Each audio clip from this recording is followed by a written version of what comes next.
একজনের বুকে ব্যথা উঠছে, এটা গ্যাস্ট্রিকের ব্যথা নাকি হার্টের ব্যথা, এটা বোঝার একটা ধরন আছে না?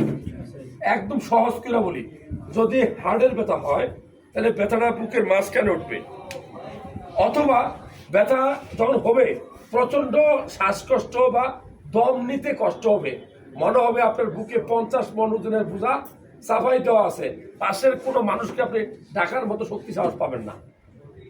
এটা কিন্তু হার্টের ব্যথার একটা লক্ষণ। ওই ব্যথাটা ঘাড়ের উপর দিকে উঠে দুই হাতের দিকে আসতে পারে, অনেক সময় মাথা একটু একটু ব্যথা করতে পারে, দেখবেন যে শরীরটা প্রচন্ড ঘামায়। এটা হলো হার্টের ব্যথার লক্ষণ। আর গ্যাস্ট্রিকের ব্যথার লক্ষণ কি? পেটের উপরি অংশে ব্যথা করে, এই উপরি ভাগটা এপিগ্যাস্ট্রিক রিজনে ঢেকুর উঠে, অনেক সময় টক পানি বের হয়, খেয়াল করছেন? বুকটা জলে বা গলার ভিতরে শীষ ওঠার চেষ্টা করে, এগুলো হলো গ্যাস্ট্রিকের ওষুধ বৈশিষ্ট্য। আর আমরা কি করি? বুকের ব্যথা হলে গ্যাস্ট্রিকের ওষুধ খেয়ে আমরা চুপচাপ থাকি। এতে কি হয়? এতে আপনার ভয়ঙ্কর ক্ষতি হতে পারে। যদি আসলে ভিতরে ভিতরে ওটা হার্টের ব্যথা হয়ে থাকে, তাহলে আপনার হার্টে কিন্তু ক্ষতি হচ্ছে।